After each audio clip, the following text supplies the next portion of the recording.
Development and process of making scientific. Lesson objective. At the end of this module, you should be able to understand the process of making scientific theories in relation to crime. According to Adler, theory is a statement that explains the relation between abstract concept in a meaningful way.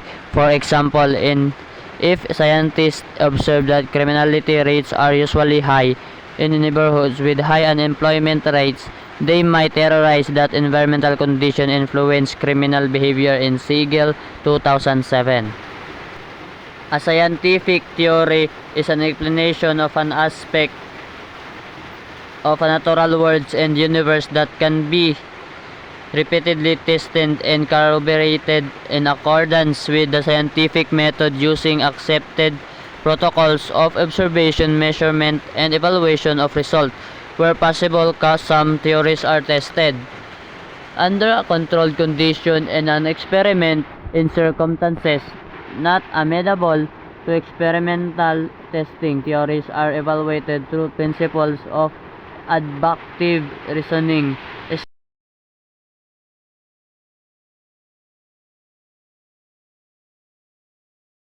Established scientific theories have withstood repeatedly. Social theory, defined as a systematic set of interrelated statements or principles that explains aspects of social life. Theories serve as a model or framework to understand human behavior and the forces that form into it is based on verified social facts or readily observed phenomena that can be constantly focused that it form. It based on verified social facts or readily observed phenomena that can be constantly calculated and measured. Siegel 2007. Theory, a supposition or a system of ideas intended to explain something, especially one based on general principle independent of thing to be explained. It driven from the Greek word theoria, which means constipation or speculation. According to APA Dictionary of Psychology, Vendenbos 2007, as cited in Libet 2011, a theory is a principle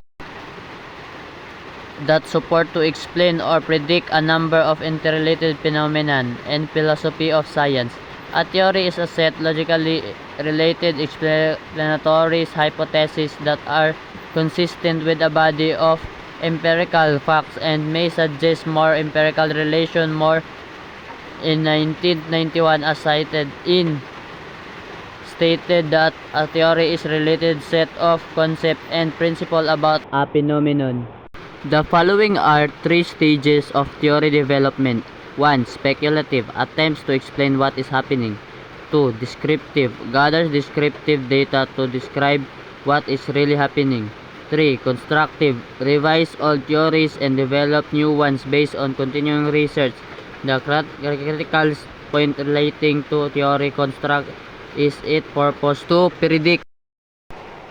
Based on what I've read, theories are carefully developed explanations that help us understand social and scientific phenomena, including crime and criminal behavior. They are built through stages starting from the speculation, moving to description, and finally becoming constructive models that can predict or explain events. In criminology, theories are essential because they guide us in studying the causes of crime, how laws are made and broken, and how society responds to deviant behavior. School of thoughts in criminology. Classical school. The classical school developed during the Enlightenment in response to excessive the cruel punishment to crime. Cesar Beccaria argued for more humanitarian form of punishment and against physical punishment and the death penalty. He believed that punishment should fit the crime and not be excessive. Neoclassical school. The neoclassical school emerged in a large part to remedy some of the problems created by the classical school. According to Taylor, Walton, and Young, contradiction and classicism presented themselves in universal penal measure in the day-to-day practice. It was impossible in a practice to ignore the determinants of human action and proceed as if punishment and encouragement could be easily measured in some kind of universe calculus apart from throwing the working of the law itself into doubt in punishment property crime by deprivation of property. Classicism appeared to constructive widely held communal notion of human behavior. Positivity school. The positivity school opposed the classical school understanding of crime. All people are different and thus vary in their understanding of right and wrong. This needs to be a barometer for punishment the person and that the crime should be punished. Positivity so is a rule as the systematic elimination of the free will metaphysics of the classical school and its replacement by a science of society taking on for itself and task of the eradication of crime. Ian Taylor, Paul Walton, and Jack Young wrote in the New Criminology for a Social Theory in Deviance. This is the deterministic movement was conciliated by Enrico Ferri, who championed the approach then being employed by an Italian military physician, Cesare Lombroso. Ideas that why things happen and help us predict future outcomes. They go through stages starting with guesses, becoming descriptive truth research, and finally forming solid explanation that connect fact and principle in criminology and give us a deeper understanding of crime, its cause, and how society can respond to prevent or address criminal behavior. Module 6. Fundamental concept of law, crime, and criminal justice. Concept of law, crime, and criminal justice. Crime is an act or omission punishable by law for forbidding or commanding it based on the theory of legitimacy. There is no crime if there is no law punishing such an act. That is why it's very important to us to define first what law is all about. Law is defined as the rule of conduct just made obligatory by legitimate authority for the general welfare and benefit of all the people. My thought is it suggests that law are not neutral but reflect the interests of the ruling class and are used to maintain social control. The statement that criminality is merely a label is particularly thought-provoking, implying that what is considered a crime is social constructed and subject to change based on the values and interests of those in power. Module 7. The existence of crime. First, define what is crime in different perspectives.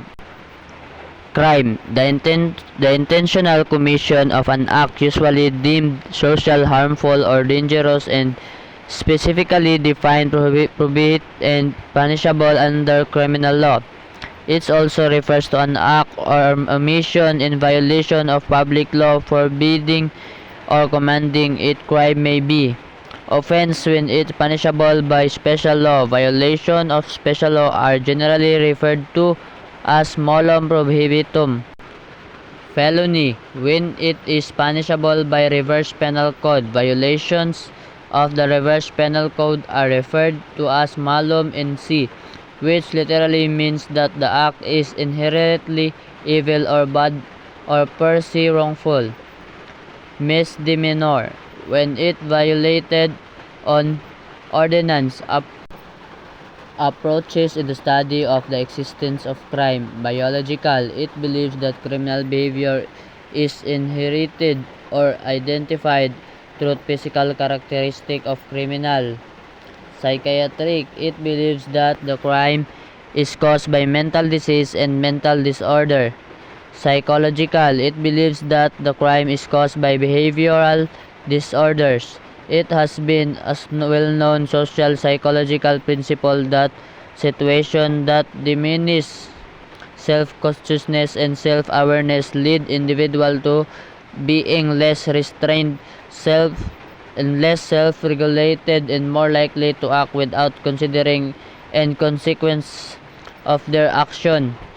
Sociological, it believes that the crime is a result of social factors. Criminality results by the future failure to properly socializing individuals and by unequaling opportunities between groups. Geographical, it believes that location of a person triggers criminal behavior. Demographical, it believes that population composition has a relationship in the existence of criminality. The more people living in a particular community, the more possibilities of crime existence. Ecology studies criminality in relation to competition, social discrimination, division of labor, social conflicts, and interaction of people in their environment.